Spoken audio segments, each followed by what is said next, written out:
All India Muslim personal law board Jantar पे मंतर पढ़ने नहीं आया है, बल्कि अपने हुकूक की आवाज को बताने के लिए आया है। जब हक के लिए तुम उठोगे तो अल्लाह तुम्हें कभी मायूस नहीं करेगा, अल्लाह तुम्हें कभी जलील नहीं करेगा।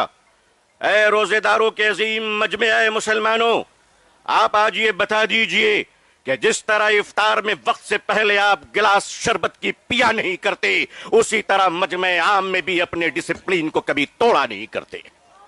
लेकिन आपको ये बता देना चाहते हैं, हमें यहां लड़ने या हुकूमत को धमकाने या किसी समुदाय विशेष को ललकारने के लिए नहीं आए हैं, बल्कि जंतर मंतर पर लोकतंत्र और संविधान में दिए गए अपने अधिकार के रक्षा के लिए आए हैं। मैं भारतीय हूं और भारतीय समाज का हूं। हमने वो परिवार देखे हैं कि जिस परिवार में पत्नी शाकाहारी है और पति मांसाहारी है, एक धर्म पत्नी अपने पति के लिए अंडा गोश्त मछली बनाने के बाद स्नान करती है और खुद सब्जी बनाकर खाती है। मैं पूछता हूं इस देश से, अगर यहां एक शाकाहारी पत्नी मांसाहारी पति के साथ अपने जीवन को बिता सकती है, तो हिंदू और मुसलमान इस देश में साथ में क्यों नहीं रह सकते? लेकिन अजीजान मिल्लत, माननीय प्रधानमंत्री जी कहा करते हैं कि हमारे जमाने में जब हम बचपन में थे तो ईद के रोज हमारे घर में खाना नहीं बनता था, पड़ोसी मुसलमान खाना भेजता था। प्रधानमंत्री जी, मुसलमान आज भी जिंदा है, आप इजाजत दीजिए, मोहब्बत से प्योर शाकाहारी खाना हम आज भी ईद में भेजने को तैयार हैं।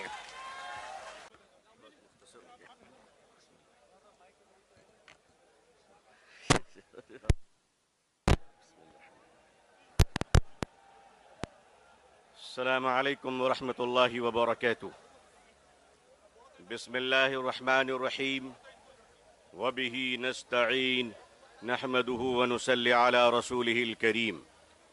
All India Muslim personal law board के मुअज़्ज़ज़ सदर जनाब फ़क़ीहुल असर हज़रत मौलाना खालिद सैफुल्लाह रहमानी साहब, बोर्ड के मुअज़्ज़ज़ जनरल सेक्रेटरी हज़रत मौलाना शाह फज़लुर रहीम मुजद्दिदी साहब की क़यादत में all India Muslim personal law board Jantar पे मंतर पढ़ने नहीं आया है, बल्कि अपने हुकूक की आवाज को बताने के लिए आया है।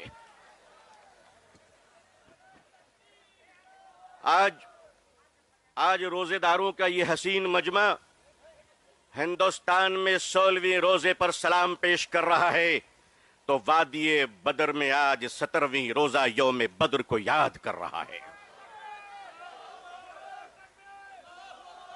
जब हक के लिए तुम उठोगे तो अल्लाह तुम्हें कभी मायूस नहीं करेगा, अल्लाह तुम्हें कभी जलील नहीं करेगा। ऐ रोजेदारों के अजीम मजमे मुसलमानों, आप आज ये बता दीजिए कि जिस तरह इफ्तार में वक्त से पहले आप गिलास शरबत की पिया नहीं करते, उसी तरह मजमे आम में भी अपने डिसिप्लिन को कभी तोड़ा नहीं करते।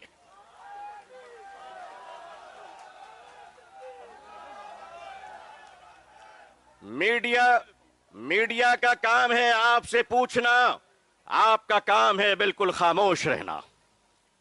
आप एतकाफ की नियत कर लें इंशाअल्लाह। मैं अपने मीडिया के भाई बहनों को अच्छी तरह जानता हूं, इन्हीं के बीच तो बड़ा हुआ हूं। आखिर इन्हें हम नहीं जानेंगे तो क्या ट्रंप साहब जानेंगे? इनका और हमारा बड़ा गहरा रिश्ता है। लेकिन आपको ये बता देना चाहते हैं, हमें यहां लड़ने या हुकूमत को धमकाने या किसी समुदाय विशेष को ललकारने के लिए नहीं आए हैं, बल्कि जंतर मंतर पर लोकतंत्र और संविधान में दिए गए अपने अधिकार के रक्षा के लिए आए हैं।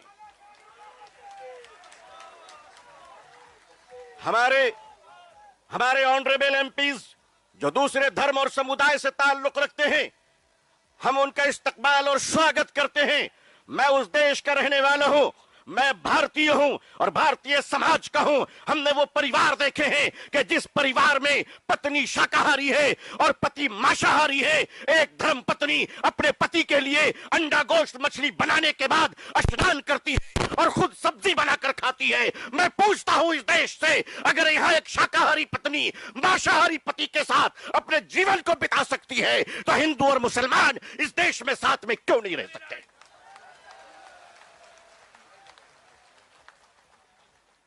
सिर्फ हमारे साथ इफ्तार अच्छा लगता है?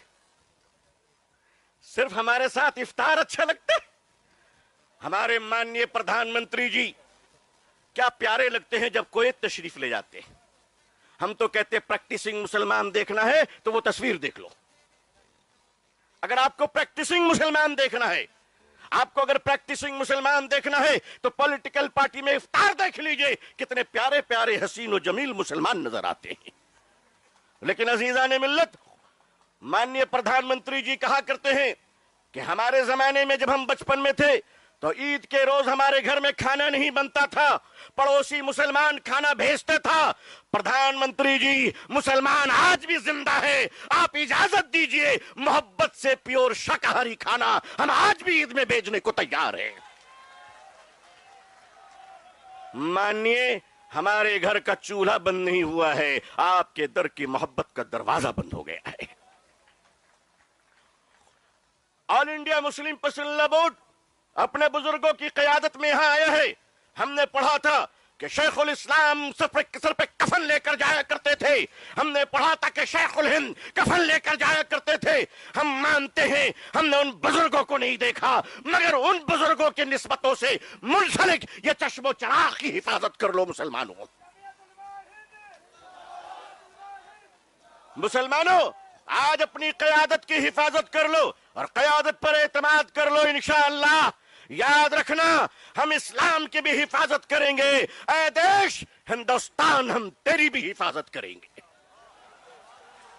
मैं अपने प्रशासन से कहना चाहता हूं, पुलिस डिपार्टमेंट से, हम आपके ही भाई बहन हैं, हम आपके ही समुदाय और समाज से आते हैं। आप हमारे हैं, हम आपके हैं। आज हम हैं, कल नहीं रहेंगे। देश है और देश रहेगा इंशाअल्लाह। औकाफ, ये जो वक्फ की जमीनें हैं, ये बिलीवर्स की चैरिटी है, ये मुसलमानों के बुजुर्गों ने चैरिटी की है, और ये देश की जमीनें देश में रहेंगी और देश ही के काम आएगी। मैं जेपीसी को सिर्फ इतना कहता हुआ जाना चाहता हूं कि आपने बड़ी नाइंसाफी से काम लिया है, बड़ी नाइंसाफी से काम लिया है। आप जिस तरह स्टेक होल्डरों को छोड़कर नॉन स्टेक होल्डरों से बात कर रहे थे, मुझे तो डर लग रहा था कि भारत के बाद शायद आप श्रीलंका जाने वाले हैं। वहां पूछने वाले हैं लोगों से कि बताओ आप नेपाल जाने वाले हैं क्यों? भारत में बांग्लादेश की हसीना अच्छी लगती है, हिंदुस्तान का हुसैन भाई अच्छा नहीं लगता? नहीं अच्छा लगता? आखिर हम आपके हैं, आप हमारे हैं। आइए हम देश को एक पावरफुल शक्ति बनाएं, भारत को एक गौरवशाली देश बनाएं। हिंदुस्तान जिंदाबाद, हिंदुस्तान जिंदाबाद, ऑल इंडिया मुस्लिम पसंदीदा बोर्ड जिंदाबाद, मुसलमान जिंदाबाद, इस्लाम इस्लाम जिंदाबाद। बहुत बहुत शुक्रिया, बहुत बहुत शुक्रिया। अस्सलाम वालेकुम रहमतुल्लाह।